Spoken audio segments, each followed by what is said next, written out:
Rocking with pettyblog.com. I can't be on the petty blog. Petty. Does she have a pet that she really likes? Petty. Petty and tea. I'm so dumb.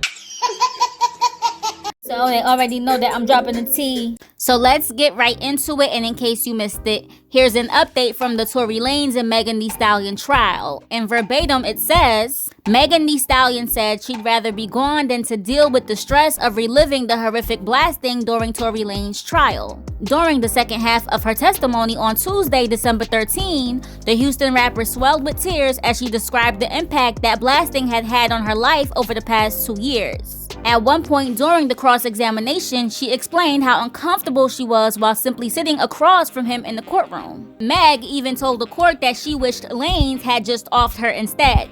I wish she would have just offed me rather than have to go through this torture. She continued her testimony by asserting that she only saw Lanez with the GUN and not Kelsy like the defense had previously implied. The rapper described a dramatic scene in the SUV where an argument erupted after Lanez told Harris that Meg slept with him.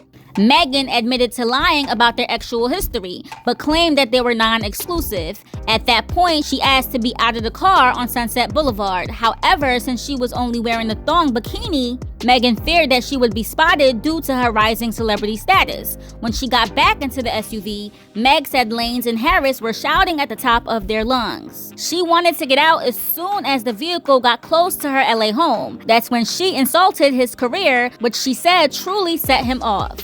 Torey was basically telling me I wasn't ish, and I said, actually, you ain't ish. This is where you at in your career. This is where you at with your music. And I feel like that really rubbed him the wrong way. He kept yelling and cursing, Meg explained.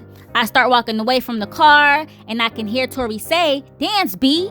I don't have to turn all the way around. I didn't have to use my feet to turn around. She continued while showing the jury how she turned her head without moving her entire body. I literally turned like this and I could see him with the GUN. After she froze, Megan said she saw Lanez pointing the GUN at her and heard the shots go off.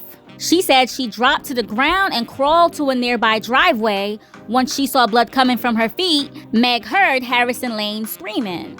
The rapper claimed everything got blurry from there, but she was still able to hear Lanez apologizing for the incident. She also heard him offer $1 million to stay silent about it. Wow, not him offering hush money. That's crazy. Allegedly. The blasting was traumatic enough, but the aftermath is what's been truly affecting her. Meg said that speaking out about the incident has essentially put a target on her back in the male-dominated music industry. Because I was shot, I've been turned into some kind of villain, and he's the victim. This has messed up my whole life. Now let's go on over to her ex-friend Kelsey. Kelsey Nicole Harris, Meg Thee Stallion's ex-friend, has been granted immunity after asking for it during the opening of her testimony, according to reports.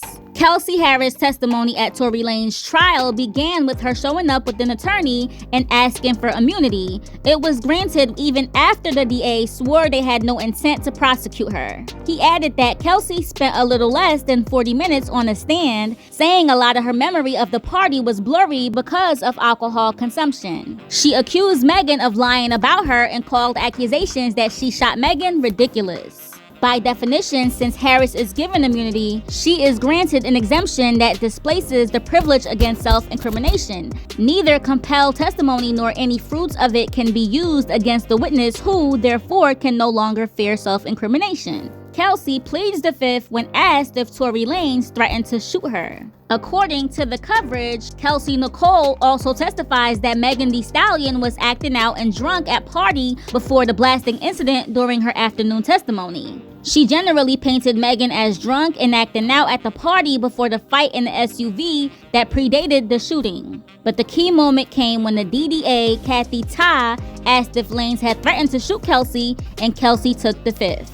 That's crazy. But what are y'all thinking? We really want to know, so leave your thoughts below, and don't forget to like this video, share this content, and if it's your first time here, be sure to sub to this channel for more. And be sure to also hit that bell to join the notification gang. pettyblog.com signing out.